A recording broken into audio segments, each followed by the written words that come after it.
اس جہان رنگ و بو میں اگر تم کسی تخلیق کا ہنر نہیں جانتے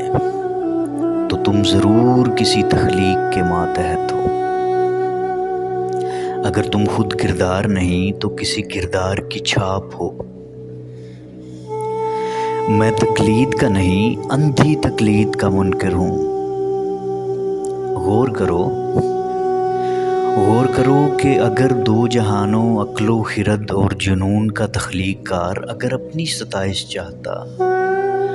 تو تمام تر حقیقت اور وجود کے ساتھ آشکار رہتا، لیکن وہ اندیکھے ایمان لانے اور امید کی ہوئی چیزوں کا اعتماد اور اندیکھی چیزوں کا ثبوت ہے، تاکہ وہ اشاروں میں نہ آئے، کیونکہ جس نے اس کی طرف اشارہ کیا اس نے اسے ایک سمت میں محدود کر دیا، اور جس نے اسے محدود کر دیا اس نے اسے گنتی کا ایک شمار کر لیا جو کہ محدود ہے۔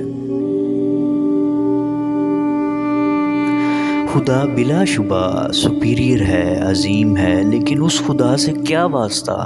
جو تمہاری موجودہ زندگی کے حقائق میں داخل نہیں، جو تمہیں راہ کا نور نہیں دیتا، اور اس کی تلاش میں جس کردار پر اکتفا کر لیا جائے تمہارے گرد ویسی ہی کہانیاں طواف شروع کر دیتی ہیں، اور انہی کہانیوں میں تم اپنا سچ ڈھونڈتے ہو۔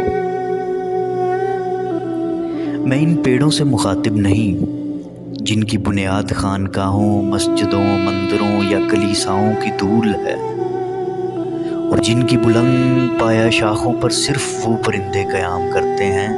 جنہیں صرف نئی باتوں سے، علم و حکمت کی چپڑی باتوں سے اور معلومات سے غرض ہے، اور وہ اس کی بنیاد پر اگلی شاخیں اور اگلے پرندوں کو پانستے ہیں۔ نہیں، بلکہ میرا کلام ان جڑوں، ان بیجوں سے ہے جو ابھی بھی تہہ زمین خاموشی اور ڈر اور خوف میں ہیں۔ خوف اس سے کہ انہوں نے دیکھا، پرکھا اور محسوس کیا کہ جو کلام سچائی اور روح سے غذا پا کر ابھرتا ہے اسے جلد کاٹ دیا جاتا ہے، کیونکہ دنیا کے حکیموں نے اور داناؤں نے انہیں بے وقوف اور پاگل اور شاعر و دیوانہ کہا۔ مگر سنو، کیا خدا نے دنیا کی حکمت کو بے وقوفی نہیں ٹھہرایا؟ ہاں، کیونکہ وہ حکیموں کو انہی کی چال بازی اور حکمت میں پھنسا دیتا ہے، اور بے وقوف چونکہ خود کو دانا نہیں جانتا لہٰذا وہ ہر کردار، ہر چھاپ، ہر رنگ سے گزر کر اس بے رنگ تخلیق کار تک رسائی حاصل کر لیتا ہے، اس بے رنگ تخلیق کار تک جس نے رنگوں کی آمیزش سے مزید رنگ پیدا کیے اور ہر ایک کو اس سے جدا کیا تاکہ ان کی جدائی اور آمیزش اور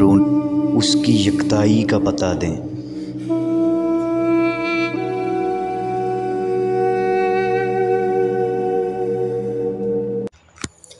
ہاں، میں انہی ڈرے سہمے نیم بے ہوش پڑے ہوئے اور ان کی خاموشی سے ہم کلام ہوں جن کی جڑیں تہہ خاک سچ کی پیاسی ہیں، کسی کردار میں ہوتے ہوئے بھی جو ہر ایک سے بے نیاز ہیں، اور اب زمین کے اوپر بڑے بڑے پیڑوں کے تنے پر کلہاڑی ہے، اور اس پہ بیٹھے پرندے اس کلام کی آواز سے فضا کو ہو لیتے ہیں اور ان کی شاخوں کے پتے گرنے لگتے ہیں،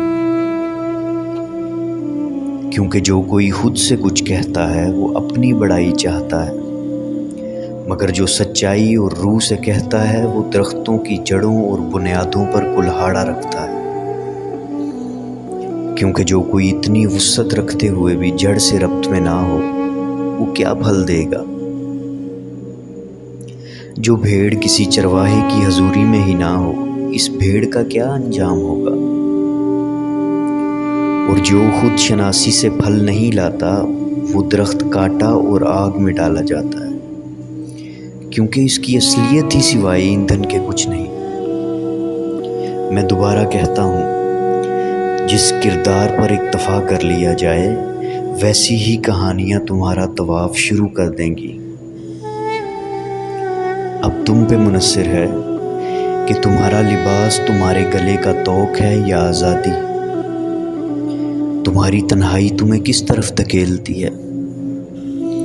اور اپنی کہانی میں، اپنے مقدمے میں تم کس قدر سچے اور فاتح ہو۔